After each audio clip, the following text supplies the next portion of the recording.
ஓம் Saravanabhava channel வாயிலாக உங்களை சந்திப்பதில் பெருமகிழ்ச்சி அடைகிறேன். இன்றைய பதிவு பிப்ரவரி மாத ராசி பலன்கள். முதலில் இந்த பிப்ரவரி மாதத்தினுடைய கிரக அமைப்புகளை பார்க்கலாம். அதன்படி பார்க்கும் பொழுது சனி பகவான் மீனமனையிலும், குரு பகவான் வக்ரம் பெற்று மிதுனமனையிலும், கும்பத்தில் ராகு பகவானும், சிம்ம மனையில் கேது பகவானும் உட்கார்ந்துருக்காங்க.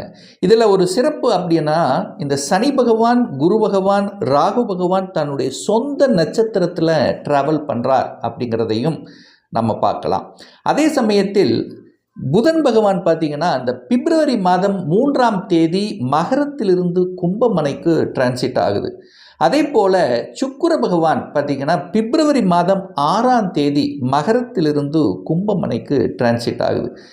சூரிய பகவான் இந்த மாதம் பிப்ரவரி மாதம் 13ஆம் தேதி மகரத்திலிருந்து கும்பமனைக்கு டிராவல் பண்ண போகிறார். செவ்வாய் பகவான் பிப்ரவரி மாதம் 23ஆம் தேதி மகரத்திலிருந்து கும்பமனைக்கு டிரான்சிட் ஆகுது. சந்திர பகவான் இந்த மாதத்தினுடைய தொடக்கத்தில் கடகமனையில் அமர்ந்திருக்கு.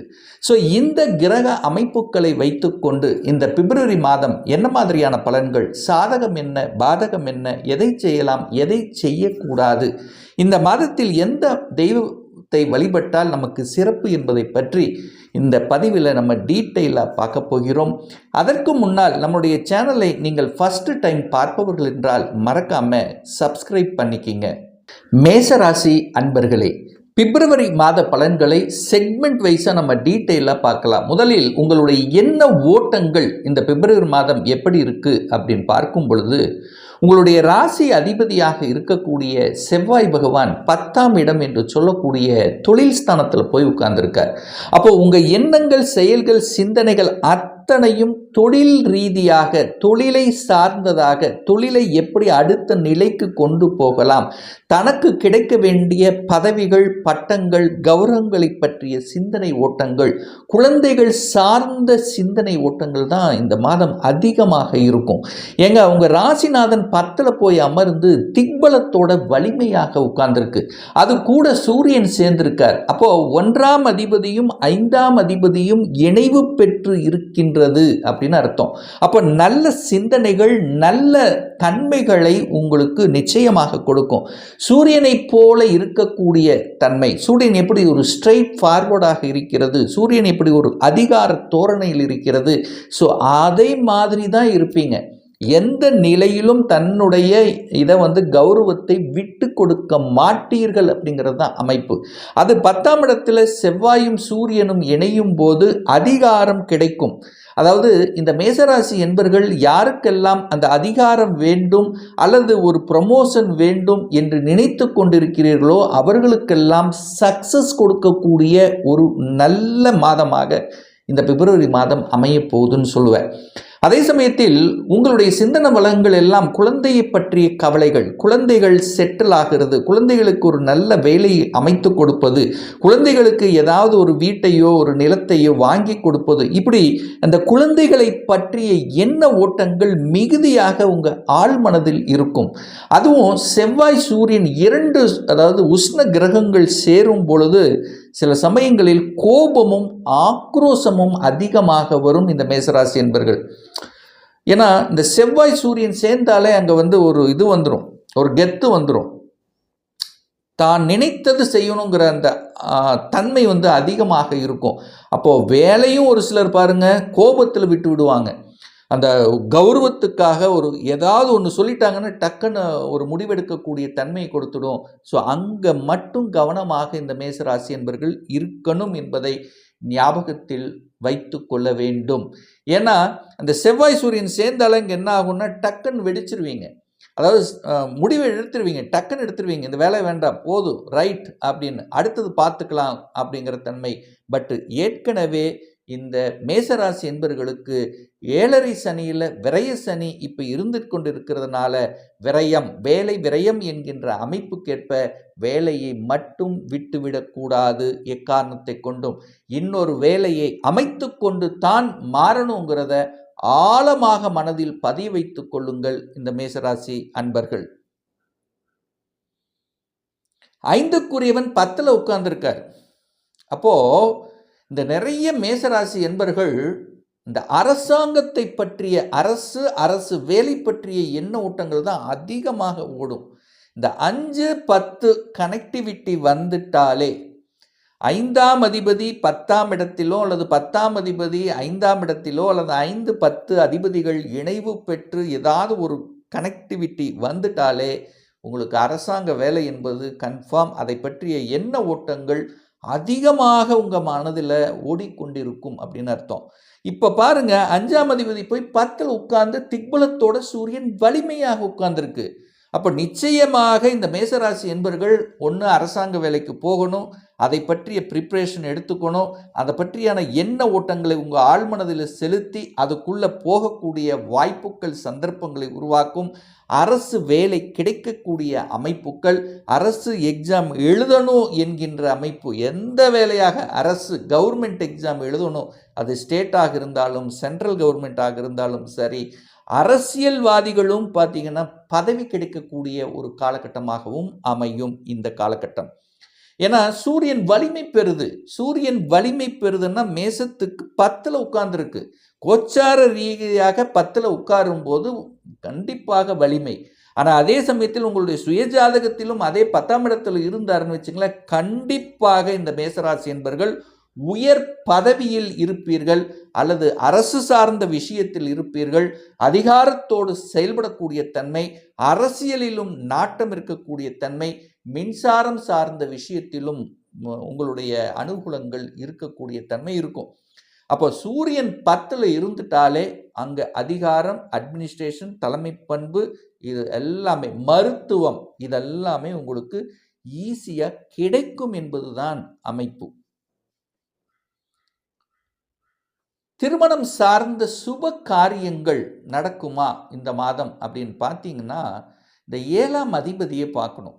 இந்த 7ஆம் அதிபதியாக இருக்கக்கூடிய சுக்கிரன் 11ஆம் இடம் என்று சொல்லக்கூடிய லாபஸ்தானத்தில் தான் உட்கார்ந்துருக்கார்.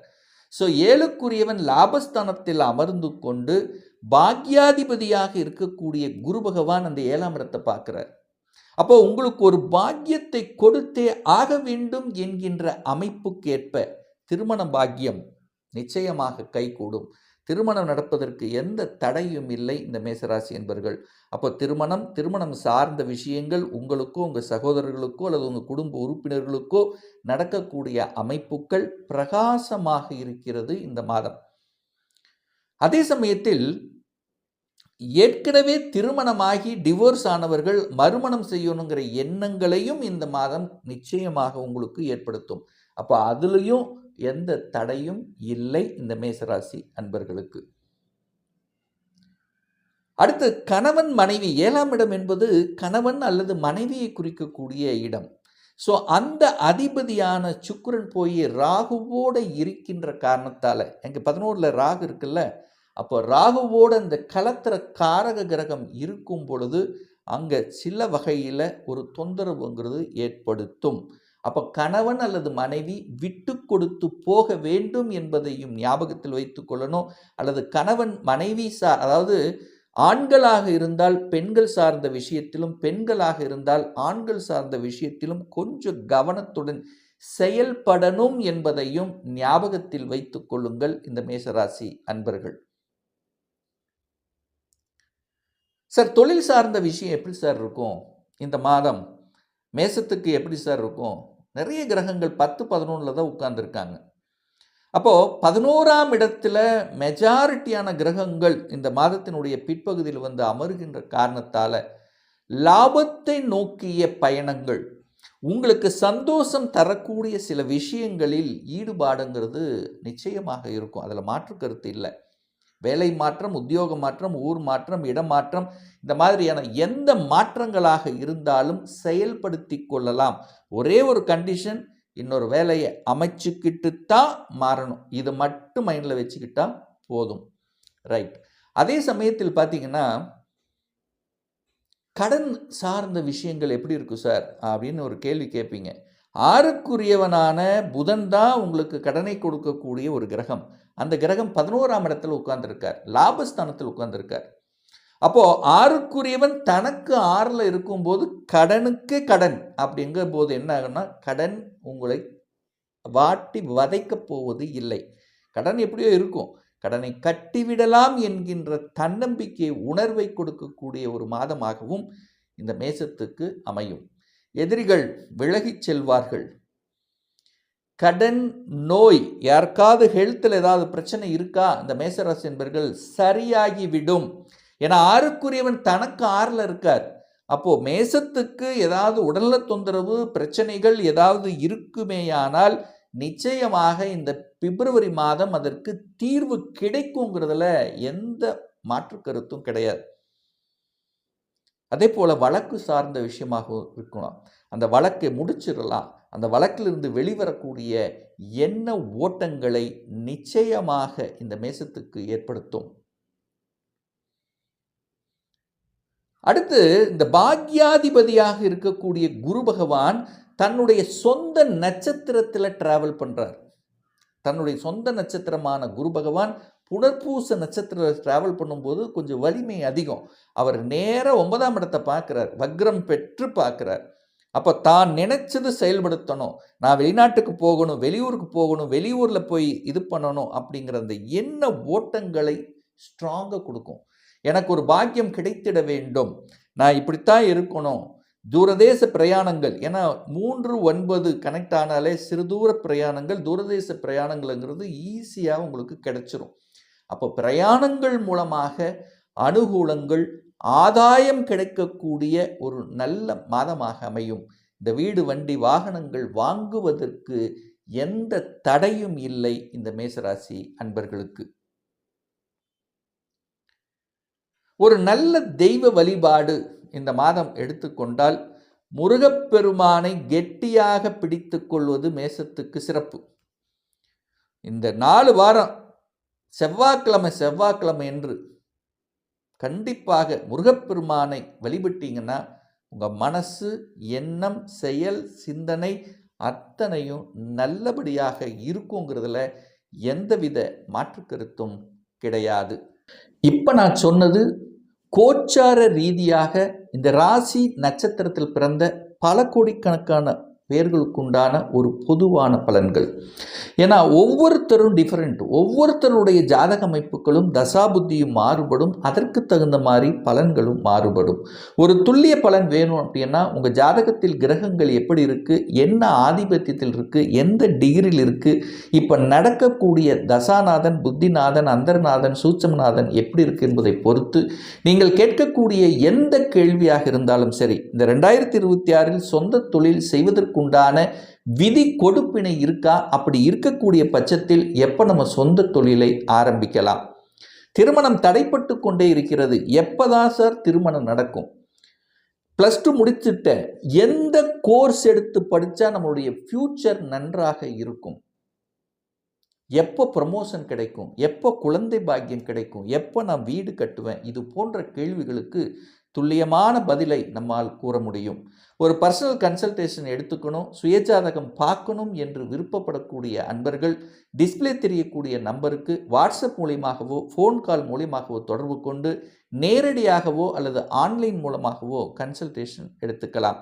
நம்மளுடைய அலுவலகம் கோயம்புத்தூரில் அமைந்துள்ளது. அதாவது கோயம்புத்தூரிலிருந்து மேட்டுப்பாளையம் செல்லும் வழியில் வெள்ளக்கிணர் பிரிவு அன்னபூர்ணா ஹோட்டலுக்கு பக்கத்தில் அமைந்துள்ளது.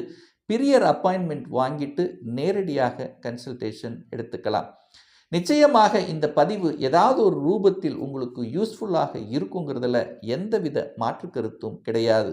மீண்டும் ஒரு நல்ல பதிவில் உங்களை சந்திக்கும் வரை உங்களிடமிருந்து விடைபெறுவது உங்கள் அஸ்ட்ராலஜர் டாக்டர் சதீஷ்.